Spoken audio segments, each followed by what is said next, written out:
Praise the lord. మరొక ఉదయం మనం ఈ విధంగా కలుసుకోవడానికి దేవుడు మనకు అనుగ్రహించిన మహోన్నతమైన కృపను బట్టి దేవాతి దేవునికి కృతజ్ఞతాస్తుతులు చెల్లిస్తున్నాను. ప్రతిరోజు అందించబడుతున్న ఈ వాగ్దాన సందేశాలను విని దాని ద్వారా మీరు బలపరచబడుతున్నారని నేను నమ్ముతున్నాను. ఈరోజు పరిశుద్ధ గ్రంథం చదువుతున్నప్పుడు ఒక 2 వచనాలు నన్ను చాలా ప్రభావితం చేశాయి. ఇవి మన జీవితాల్లో జరిగినవే ప్రభు మనతో మాట్లాడుతూ ఉంటాడు. నాకే ఎందుకు ఇలా జరిగింది, అసలు నాకు ఇలా జరిగి ఉండకూడదు, నేను దేవునిలో బాగానే ఉంటున్నాను కానీ దేవుడు నన్ను పట్టించుకోవట్లేదు, అందువల్లే నాకు ఈ నష్టం జరిగింది, అందువల్లే నాకు ఈ సమస్య వచ్చింది, అందువల్లే నాకు ఈ ఇబ్బందులు వచ్చాయని అనుకుంటూ ఉంటాం. తప్పు మనలో ఉన్న ఒక్కొక్కసారి దేవుని మీదకి ఆ తప్పు తోస్తూ ఉంటాం. ఒకసారి మనం పరిశుద్ధ గ్రంథంలో ఆ 2 వచనాలను చదువుకొని ఆత్మీయంగా మనం దాని యొక్క సారాంశాన్ని, దేవుడు మనతో మాట్లాడే మాటలను మనం గ్రహిద్దాం. సామెతల గ్రంథం 19వ అధ్యాయం 2వ వచనం.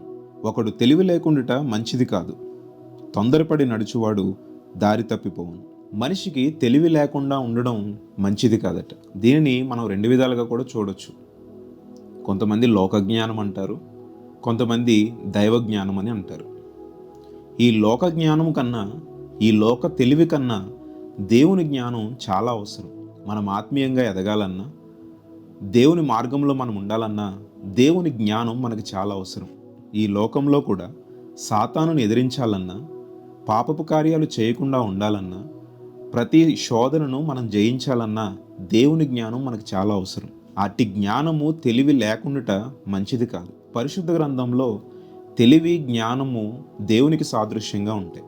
మనలో దేవుడు లేకపోతే దైవ జ్ఞానం ఎలా ఉంటుంది చెప్పండి? మొదటిగా దేవుణ్ణి నీవు కలిగి ఉండాలి. ఎప్పుడైతే నీవు దేవుణ్ణి కలిగి ఉండవో అది మన జీవితానికి మంచిది కాదు. ఆ కింద వచనాన్ని కనుక మనం చూసుకుంటే, తొందరపడి నడుచువాడు దారి తప్పిపోవును అని ఉంటుంది. ఎప్పుడైతే మనం దేవుణ్ణి కలిగి ఉండమో, ఎప్పుడైతే దైవ జ్ఞానమును మనం కలిగి ఉండమో, మనం తొందరపాటు నిర్ణయాలు తీసుకుంటూ ఉంటాం. అందుకే తొందరగా నడుచువాడు దారి తప్పిపోవును అని పరిశుద్ధ గ్రంథంలో రాయబడి ఉంది. దీనిని కూడా మనం 2 విధాలుగా చూడొచ్చు. లోకంలో చూడండి, మనం ఎక్కడికైనా వెళ్ళాలి అన్నప్పుడు కొన్ని తొందరపాటుగా మనం ప్రయాణాలు చేస్తున్నప్పుడు ఒక్కొక్కసారి దారి తప్పిపోతూ ఉంటాం. ఒక్కొక్కసారి వెళ్ళవలసిన చోటికన్నా వేరొక చోటికి వెళ్ళిపోతూ ఉంటాం, కన్ఫ్యూజ్ అయిపోతూ ఉంటాం. అది ఎప్పుడు జరుగుతుంది? నువ్వు ఎక్కడికి వెళ్ళాలో నువ్వు సరైన ప్రణాళిక వేసుకున్నప్పుడు, నువ్వు ఎక్కడికి వెళ్ళాలో ముందుగా దాని గురించి ఆలోచించినప్పుడు, ఎప్పుడైతే నువ్వు తొందరలో వెళ్ళాలి అనుకుంటావో వెళ్ళే మార్గం నీకు తెలియనప్పుడు నువ్వు దారి తప్పుతూ ఉంటావు. మనం ఒకసారి దీన్ని ఆత్మీయంగా చూద్దాం. ఎప్పుడైతే తెలివి అంటే జ్ఞానము నీలో ఉండదో, దైవ జ్ఞానము నీలో ఉండదో, ఎప్పుడైతే నీవు దేవుణ్ణి కలిగి ఉండవో నీవు తొందరపాటు నిర్ణయాలు తీసుకుంటూ ఉంటావు. ఫర్ సపోజ్ ఒక ల్యాండ్ కొన్నావు అనుకోండి. అసలు నీవు దేవుని సన్నిధిలో ఆ విషయాన్ని పెట్టకుండా, అసలు దేవునికి ఆ విషయాన్ని చెప్పకుండా, ముందుగా తొందరపాటుగా తక్కువ ధరకు వస్తుందనో లేదంటే ప్రైమ్ లొకేషన్లో ఉందనో నీవు అసలు దేవుని సన్నిధిలో ఆ విషయాన్ని పెట్టకుండా ఒక ల్యాండ్ ఏదైనా కొనుక్కున్నారనుకోండి. మీరు గమనించారో లేదో, దేవుని యొక్క సహాయము, దేవుని యొక్క తోడు లేకుండా ఏది కూడా సక్రమంగా జరగదు. అది దేవుని బిడ్డలైన మనకి తెలుసు. మనం ఎప్పుడైతే దేవునికి మొదటి స్థానం ఇస్తామో ప్రతిదీ కూడా సక్రమంగా దేవుడు మనకి తోడై ప్రతి విషయంలో కూడా మనకి సహాయం చేస్తాడు. చాలామంది జీవితాల్లో కూడా ఇదే జరుగుతూ ఉంటుంది. అది ల్యాండ్ అనే కాదు, ఏది కొన్నా దేవుని సన్నిధిలో నువ్వు పెట్టకుండా, దేవునికి నువ్వు చెప్పకుండా చేసే ప్రతి దానిలో ఆటంకాలను చూస్తూ ఉంటావు. కొంతమంది తన దగ్గర ధనం ఉందని, తన దగ్గర పరపతి ఉందని ఏం చేస్తూ ఉంటారంటే, దేవుని నమ్ముకున్న వ్యక్తి అయినా కూడా దేవునికి ఆ విషయాన్ని చెప్పకుండా, దేవుని సన్నిధిలో ఆ యొక్క తలంపును పెట్టకుండా బిజినెస్లు స్టార్ట్ చేస్తూ ఉంటారు. చూడండి, ఎప్పుడైతే దేవుని సన్నిధిలో నువ్వు ఆ యొక్క ఆలోచనను పెట్టకుండా, దేవుని యొక్క సహాయము కోరకుండా, దేవుని యొక్క చిత్తమును నీవు తెలుసుకోకుండా ప్రారంభించిన ప్రతిదీ నిన్ను ఆటంకపరుస్తూనే ఉంటుంది. అలా దేవుని సన్నిధిలో పెట్టకుండా ప్రారంభించి నష్టపోయిన వారు అనేక మంది ఉన్నారు. ఎందుకు ఈ మాటలు చెప్తున్నానంటే, పరిశుద్ధ గ్రంథం సెలవిస్తుంది, ఒకడు తెలివి లేకుండుట మంచిది కాదు, తొందరపడి నడుచువాడు దారి తప్పిపోవును అని. ఎప్పుడైతే మనము దేవుణ్ణి కలిగి ఉండమో అది మన జీవితాలకు మంచిది కాదు. అప్పుడే మనము తొందరపాటు నిర్ణయాలు తీసుకుని దారి తప్పిపోతూ ఉంటాం. మనము దేవుని సన్నిధిలో ఆ విషయాలను పెట్టకుండా, దేవునికి చెప్పకుండా, దేవుని యొక్క సహాయము తీసుకోకుండా, దేవుని చిత్తములో ఉందో లేదో చూసుకోకుండా ప్రారంభించి ఆటంకాలు వచ్చిన తర్వాత, నష్టపోయిన తర్వాత అప్పుడు దేవుడు గుర్తొస్తాడు. నేను దేవునిలో బాగానే ఉంటున్నాను, నేను ప్రతిరోజు ప్రార్థన చేసుకుంటున్నాను, కానీ నాకే ఎందుకు నష్టం వచ్చింది? దేవుడు అసలు నా ప్రార్థన ఆలకించడు, అసలు మన దేవుడు చూస్తున్నాడా లేదా? దేవుడే కనుకుంటే నాకెందుకు నష్టం వస్తుంది? నాకెందుకు ఇన్ని ఆటంకాలు వస్తాయి? నా పనులు ఎందుకు తొందరగా జరగట్లేదని దేవుడి మీద నిందలేస్తూ ఉంటారు. ఈ కాలంలో అటువంటి వారు లేరంటారా? అనేక మంది ఉన్నారు.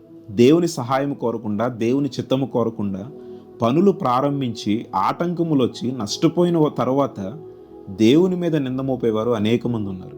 ఈరోజు ఈ వీడియో చూస్తున్న నీవు కూడా ఇలానే నీవు నష్టపోయి ఉంటే, ఇలానే నీవు సమస్యలతో, ఇబ్బందులతో, ఆటంకములతో ఉండుంటే, ఈరోజే దేవుని సన్నిధిలో నీవు చేసిన తప్పును ఒప్పుకొని ఆ యొక్క పనిని కావచ్చు, ఆ యొక్క బిజినెస్ని కావచ్చు, ఏదైతే నువ్వు దేవుని దృష్టిలో పెట్టకుండా ప్రారంభించావో, ఈరోజు నీవు మోకాళ్ళేసి దేవుని సన్నిధిలో తప్పు అయిపోయిందా, మరలా ఇటువంటిది నేను జరగనివ్వను అని ఆ కార్యాన్ని దేవుని చేతిలో పెట్టు.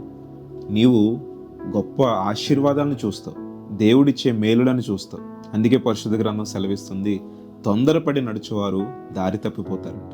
మన దేవుడు ప్రేమపూర్ణుడండి. మన కోసం ఆయన శిలువ మీద రక్తం కార్చి మన పాపాలన్నిటినీ క్షమించినవాడు, కడిగివేసినవాడు.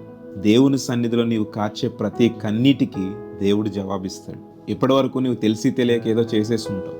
ఈరోజే దేవుని సన్నిధిలో మోకరించి, ప్రభువా నన్ను క్షమించు అని ఆ పనిని దేవుని సన్నిధిలో పెట్టు.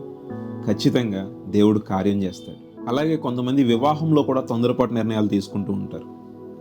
దేవుని కోసం కనిపెట్టకుండా, దేవుని యొక్క చిత్తము కనిపెట్టకుండా తనకు నచ్చిన వారిని చేసుకుని ఇబ్బందులు పడుతున్న వారు కూడా అనేక మంది ఉంటారు. మొదటిగా మనము దేవుని చిత్తమును కనుగొనాలి. ఎప్పుడైతే దేవుని చిత్తమును కనుగొంటామో మన జీవితం బాగుంటుంది, మన కుటుంబం బాగుంటుంది. ఎప్పుడైతే నీ కుటుంబం బాగుంటుందో, నీ కుటుంబం ద్వారా అనేక మంది ఆశీర్వదించబడతారు. నీ కుటుంబం ద్వారా దేవునికి మహిమ కలుగుతుంది. అందుకే మొదటిగా మనము దేవుణ్ణి కలిగి ఉండాలి.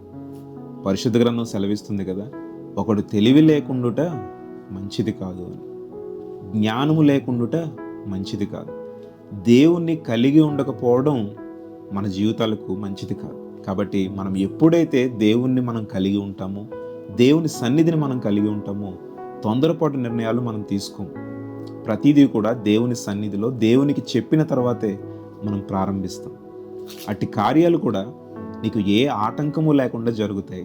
దేవుని సహాయం, దేవుని తోడు ఉంటుంది. కాబట్టి దేవుణ్ణి నీకు నివాస స్థలంగా చేసుకొని నువ్వు ఆయన రెక్కల నీడలో జీవిస్తూ నీవు చేయు ప్రతిదీ దేవునికి చెప్పి నువ్వు జరిగిస్తే గొప్ప కార్యాలు నువ్వు చూస్తావు. అట్టి కృప దేవుడి దయచేయునుగాక. ఆమేన్.